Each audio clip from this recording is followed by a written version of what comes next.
You're now tuned into another special episode of the Hip Hop Uncensored podcast. I'm your brother O'God from Hip Hop News Uncensored. Sitting across from me is my co-host. What up, y'all? It's your man SamAnt Bible.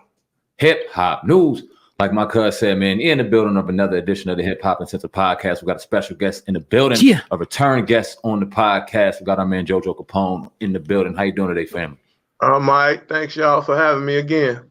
Nah, man, the pleasure's ours like it was before. It is again. We appreciate you on the podcast, man.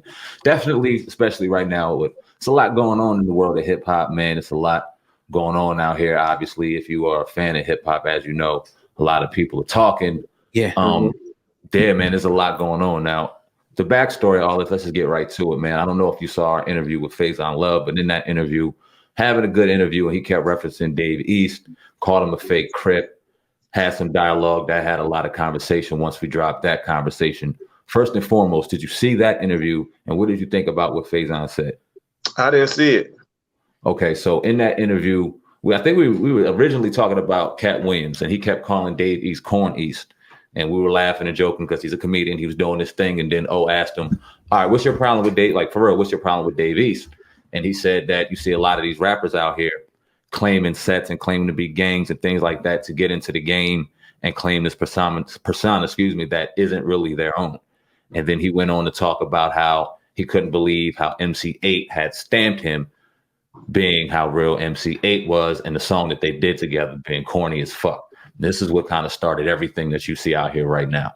So first off, what do you think about what he said about Dave East in particular, if you know anything about Dave East? And then what do you think about just the context of what he was talking about, rappers putting on fake personas, in particular gang members? Right. Well, I don't know Dave East. I never met him, you know what I'm saying? So I can't really, see, that's the thing. So I'm glad we even brought this up, you know what I'm saying? I don't speak on people in situations of things that I don't know nothing about, you know what I'm saying? It's easy when somebody getting interviewed to say next question or just say no comment or they don't know. So the good thing about you guys podcast, how many subscribers do you all have? Collectively, probably about 1 million now. So that's a legitimate podcast, right? So you have up and coming podcasters. I'm not eluding what's being talked about. I'm just personally having a conversation with some guys that's hopefully y'all not clickbaiters, you know what I'm saying? Because of course, anything I say, they ready to stick it on the refrigerator. He said they're not clickbaiters and they clickbait and they comment, in they title post. So I always had a thing with that because like I say, the only people I ever done interviews with was M-Rec and Doggy Diamonds. So like I used to say, when I first got hip to people doing clickbait and stuff like that, I instantly made sure I made both of them aware to never do that when it comes to my interview, because my name hold its own weight. I don't need no clickbait title. I don't need none of that. You know what I'm saying?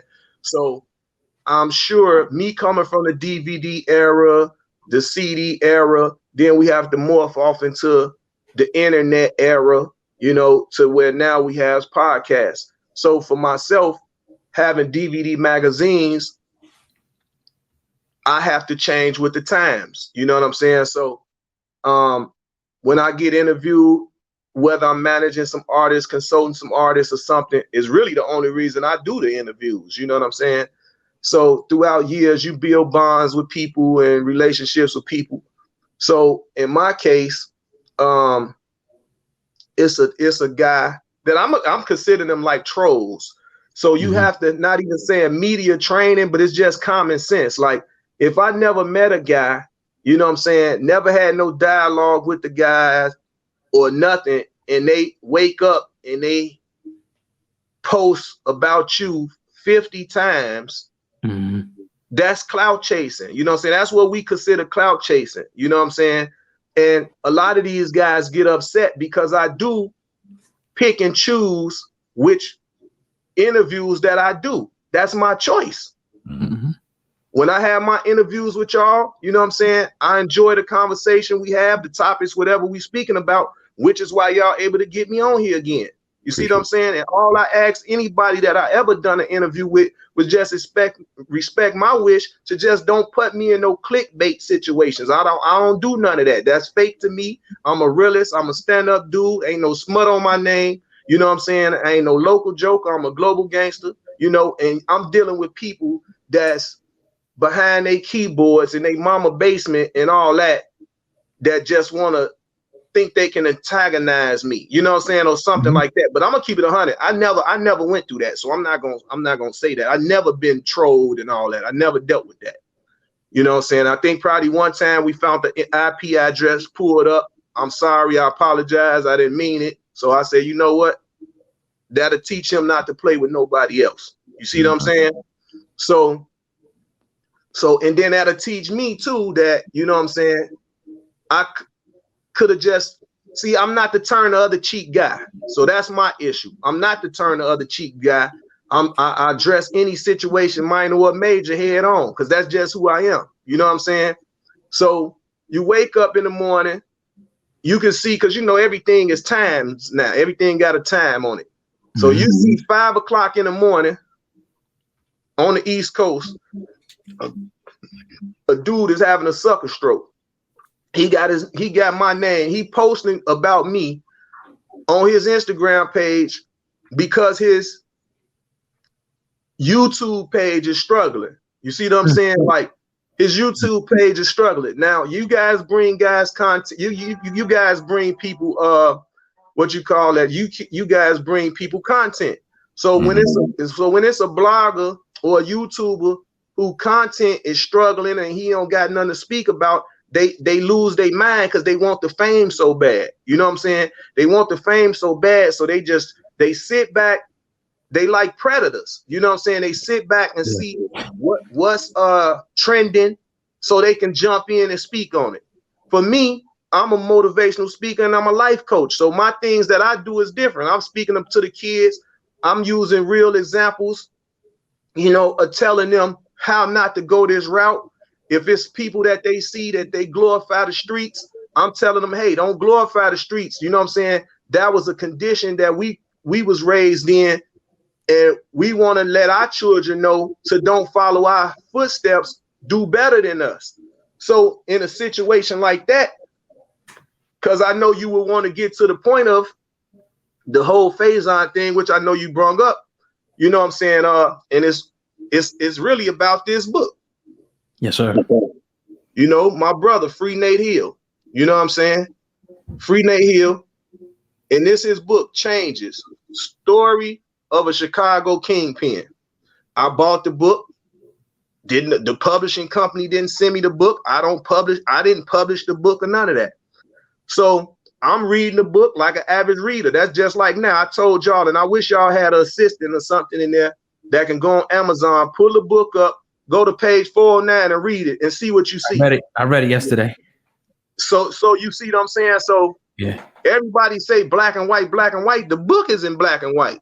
This is a story, a true story, a documentary about my brother and his case. So yesterday, well, one of them days I posted the docket number on the case, right? So now I see a clown that my family don't deal with. We don't rock with this dude at all. And I personally don't even know the dude. He clout chasing. He done sent me some 10 paragraphs about, oh, Nate, a changed man. Homie, this is my brother, man. Nate don't even know you. This is my brother. I talk to him all the time, whether it's on the email or whatever. He calling me Wednesday. So I'm going to have to find a way to record the message, and then I'm going to do another interview. You see what I'm saying? With his footage, once you hear from his mouth that this man testified. Wow. In his trial. Like, it's in the book. They act like, bro, I'm just saying, keep it 100, y'all. If you see a documentary, if you see a book like this, of what it says and what it do, this is public information, bro. It's public information. So at the end of the day, I put the docket number up there. Now I'm going to put Rodney Ellis, which is our cousin. I'm going to put Rodney docket number up there as well. When you finna see Rodney Ellis docket number, it's going to break all that down. that he was in the courtroom testifying. What he said he didn't do. Overall, it's Nate's case. The whole case is Nate's case. Mm-hmm. You see what I'm saying? So so I put it out there. I read it. I say, damn, 4-9. So everybody wanted, well, I ain't gonna say everybody, but a few people like, man, well, this your brother. This case happened because he want to lie and say 25 years ago, whatever. So you trying to make an excuse. I don't care if it was 50 years ago. You testified against bro. You testified against the case. You didn't testify for the case. That makes you a rat. Period. You can plead the fifth. You have the right to remain silent, man. So my conversation is to these youth and these kids. The first thing they say, you have the right to remain silent because anything you say can and will be used against you in a court of law. Period. Now, that's reading your Miranda rights. So since you read the book, while we going live, what do you got the book with you? I don't have it. I actually seen your video when you was going through the book and you showed it and you read it out loud. See, and I'm tired of it keep being on me. I want other people to read the book and read what I read and read what I spoke on the live. And I would do it again. I ain't tripping. I'm gonna go right here to 409. See, because when I was looking, I did see, like, for some odd reason, it was looking kind of blurry or something. Mm-hmm. So I didn't know what was going on. So even like right now, I'm not gonna know. See, this is y'all so far back, and I got two screens, so I don't even know which screen to put it on. I mean, it's in the book. You know, if you read it out the book, we believe you. You know. Okay, so I'm gonna go right here. Okay, I'm gonna go right here. I would not beg and plead for my life. I had been in segregation for over a year now. The trial date was set for March of 1999. As the days passed, I studied the transcripts of the prior trials. It was here where I learned the craft of cross-examination. In the government's discovery was MC Eiht's grand jury testimony and his trial testimony against my cousin Rodney Ellis. I found it very funny that he could rap all the gangster shit to the world, but then get on the witness stand. MC Eiht had told the grand jury that I had given him $100,000 for his role in the movie Reasons. The government had also spoken to Lisa Ray, but she kept it official. She had more balls than MC Eiht. Now what's the you feel me? Like, what's the problem? I'm not the publisher. This my brother's testimony. This his book. This his documentary. This about him. This ain't got nothing to do. This his stuff. You see what I'm saying? Mm-hmm. So Eiht just upset because it's people that, you know, like they say, what goes on in the dark gonna come to the light. And you know the saying that your past can one day haunt you. And this is what happened. His past came back to haunt him. Why he son? You talked to his son. I seen that too. Nate Hill's son. Yeah, I put my nephew on there. You know what I'm saying? Right. And see what they don't understand. Even my niece, one of his daughters, she like a lawyer, paralegal. So she gonna pull it, all of it. So what I'm finna do now, I'm gonna post Rodney document. You see what I'm saying? I'm gonna post Rodney docket number. And what I just read from the cross-examination when Rodney was in the trial, that's what you reading that from. Overall, it's Nate's case. It's his case. He's the big dog. You see what I'm saying? Yeah. And as you see and read what he just said, those are his words. So I don't understand how nobody can get upset at me for reading the book and explaining to y'all what's in the book for those that ain't read it or whatever. I was only in the process to have I got the life rights, the life rights to the story, along with my nieces and nephews to put a movie together and a TV series together. I'm not on no book tour. How I'm gonna be on the book tour and it's his book? He gotta, you see what I'm saying? Now we can work in his behalf because of course he's fighting life. So my main concern is for him to get home. I'm out here working with these activists, you know what I'm saying? And city officials to help, you know what I'm saying, with the prison reform, First Step Act to help try so bro can come home. You see what I'm saying? So that's where we at with it now. Like we hoping he come on out the door. This wasn't about no beefing. This wasn't about nothing with no gang banging. This ain't had nothing to do with all this that they illusions that they putting around the fact that this man testified. The only I done just what I done right now. Read that publicly. Now Nate Hill's son, did he confirm that he seen MC Eiht at trial pointing people out? Yes. Okay. Yes. I did see that on Instagram. And something that Eiht posted, because my other nephew David, he just called, and Dave was like, he said I'm in his comments on something, telling him, don't you see my name, David Hill? I'm telling you that everything that JoJo, that Unc saying is 100% true. He's saying that in all the comments, but I don't know if it was on a YouTube link. I don't know if it was on Eiht Facebook, on Eiht Instagram under his comments. I don't know where it was, but he like, don't y'all see my name? My name say David Hill, man. I'm telling you that everything. So look, now this David doing that, I didn't even know David had done that. You see what I'm saying? So at the end of the day, I posted Nate docket number. I'm gonna post Rodney docket number. And all what you just read in that book is what you gonna see. So now I'm gonna see what they say then. Not only that, Nate gonna call me Wednesday. So I gotta film that, him admitting, saying this, telling his story. What they gonna do then, bro? That's all. Like what they gonna do then? What they gonna do? You feel me? Come on, man. Like they act like I just woke up out of nowhere and spoke on this man's name. That ain't what happened. I'm just so happy I'm going live. I'm just so happy reading a book. Like I said, I listen to the music. I wore khakis. Right. You feel me? So I don't have no personal gripes or nothing with him. But what wound up happening was, the partners over at Gangster Chronicles, I did an interview on Gangster Chronicles. You know what I'm saying? And the talk was we gonna do interview. No, we gonna do a Gangster Chronicles Midwest. Oh, okay.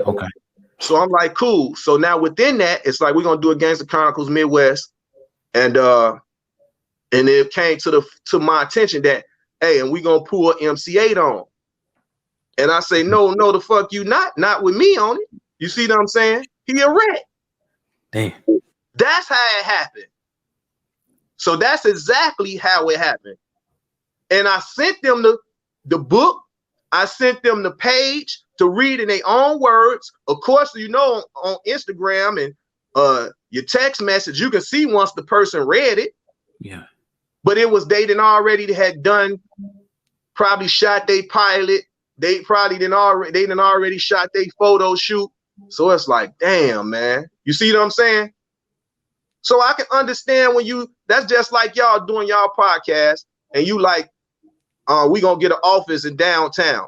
So y'all shoot a video, y'all shoot a photo shoot and all that. And then somebody call you and be like, man, yo, bro, man, he ain't right. He testified. You in too deep. You like, oh, damn. You know what I'm saying? So now is you gonna continue to work with this rat on something that's called the Gangsters Chronicle? Like, what is we doing here? So change the name or something. You know what I'm saying? Change the name, bro. Change the name. Now, did you hear